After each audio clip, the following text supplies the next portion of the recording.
Chers auditeurs de la Passion des Reptiles, la première radio en ligne de tous les terrariophiles francophones, nous sommes aujourd'hui à la bourse d'Arras avec Damien pour la société Happy qui commercialise le Taurus. Bonjour Damien.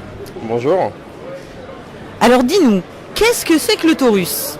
Donc le Taurus, c'est l'aboutissement d'une recherche assez incroyable qui nous a mené en fait à étudier ce qui se passait dans la nature quand un serpent était infecté par un parasite qui arrive fréquemment en terrariophilie qui s'appelle l'Ophionychus natricis, donc qui est vulgairement appelé le poux du serpent. Ce poux en fait n'est pas du tout un poux, c'est un acarien hématophage qui va prélever du sang du serpent, s'en nourrir et se reproduire dessus. On a découvert que en fait dans la nature, ces parasites étaient attaqués par des prédateurs naturels qui jouaient en fait le rôle de sentinelles vraiment dans les terriers des reptiles pour les prémunir en fait de ces attaques et de ces parasites. On n'a rien inventé du tout, on a simplement copié la nature et on fait une production de masse de ces insectes prédateurs de manière à pouvoir les introduire ensuite dans les terrariums et éliminer tout simplement les parasites par ce biais-là. C'est ce qu'on appelle la lutte biologique. Alors cette espèce, c'est une espèce un peu particulière qui fait partie de la grande famille des Chélétidés.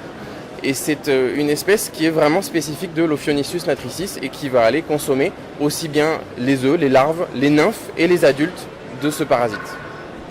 D'accord. Et comment est-ce que on est arrivé à travailler sur un tel sujet ? Je suis entomologiste de profession et j'ai toujours été très intéressé par la lutte biologique, donc l'utilisation d'organismes vivants pour lutter contre des nuisibles. Et terrariophile aussi avant tout et avant l'heure, j'ai voulu mettre au service mon métier avec ma passion et j'ai donc développé en collaboration avec plusieurs autres personnes ce produit qui s'appelle Taurus. Voilà. Alors dis-moi, comment est-ce que ça se présente exactement le Taurus ? Alors je vais prendre un flacon pour montrer. Donc ces flacons contiennent une capsule micro-perforée qui permettent en fait de faire l'échange de gaz entre le milieu extérieur et le milieu intérieur du flacon. Et ces flacons donc contiennent le prédateur qui s'appelle Taurus, un Chélétidé, donc c'est une espèce vraiment spécifique comme on l'a dit. Et le flacon, il suffit de percer l'opercule qui est ici, et puis on va simplement verser dans le terrarium les prédateurs. Ces prédateurs vont aller tout de suite à la recherche du parasite pour éliminer les parasites. Voilà. Comment ça se passe d'un point de vue vraiment purement pratique, l'attaque ? Alors l'attaque c'est assez particulier. Cette espèce en fait va attraper les parasites par la patte notamment, injecter une toxine pour les paralyser et ensuite les consommer. Ah, c'est carrément pour les manger. Voilà. Alors l'avantage de cette espèce, c'est qu'elle est aussi capable de tuer sans forcément manger. C'est vraiment une espèce prédatrice qui a pour vocation de tuer les parasites, quoi. Voilà. Est-ce qu'on a besoin d'avoir des conditions particulières dans le terrarium quand on verse le Taurus ?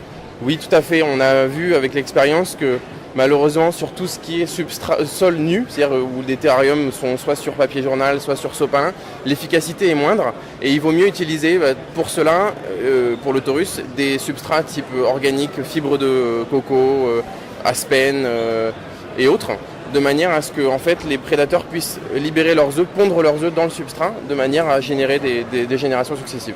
Voilà. Donc j'imagine qu'il faut aussi un certain taux d'hydrométrie pour favoriser justement cette reproduction. Alors c'est une excellente question parce que en fait la lutte biologique avait été initiée il y a une dizaine d'années aux États-Unis avec une autre espèce qui s'appelle Hippoaspis. Et c'est une espèce qui était utilisée en maraîchage, donc rien à voir avec le monde de la terrariophilie. Et cette espèce-là ne supporte pas des températures excessives, notamment au-delà de 28-29 degrés. Or, nous avons remarqué que le Taurus était tout à fait capable de se développer et même avait une préférence de vie sur des températures assez élevées, aux alentours de 25 à 34 degrés sans aucun problème, et une hygrométrie qui correspond entre 60 et 90%, c'est-à-dire une hygrométrie à peu près identique à celle d'un terrarium. C'est pour ça que c'est une espèce adaptée à l'usage en terrariophilie. Je rappelle qu'il faut bien utiliser le produit avec les bons dosages évidemment, et il faut suivre le mode d'emploi qui est indiqué à chaque fois. Depuis combien de temps est-ce que le Taurus est commercialisé ? Alors ça fait maintenant 8 mois, jour pour jour, que le Taurus est commercialisé, voilà, en France et en Europe. Est-ce que vous avez des partenaires particuliers, des distributeurs qu'on pourrait conseiller ? Bien sûr. Sur la région parisienne, par exemple, on peut vous conseiller de faire appel directement à Nicolas Haussard, à Reptiligne notamment, et puis d'autres distributeurs, il faut poser la question. Et sinon, nous sommes une équipe tout à fait disponible et à même à répondre à toutes les questions nécessaires par Internet ou par téléphone, il n'y a aucun souci. Alors justement, par Internet, j'imagine qu'il y a un site. Voilà, www.taurus.com. Donc, et ça s'écrit pour nos auditeurs TAU2RUS. Est-ce que c'est un site marchand? On peut acheter du Taurus en ligne? Oui, tout à fait. Vous pouvez acheter le Taurus en ligne. Et encore une fois, on vous invite à poser des questions à vos distributeurs car vous bénéficierez probablement de tarifs un petit peu meilleurs dans le sens où il n'y a pas le frais de port. Voilà. D'accord. Et un numéro de téléphone éventuellement? On va garder sur les mails, donc c'est contact@taurus.com. Parfait. Eh bien, Damien, je te remercie beaucoup pour le temps que tu nous as consacré. Et puis à très très bientôt sur La Passion des Reptiles, la radio en ligne. Merci beaucoup, bonne journée.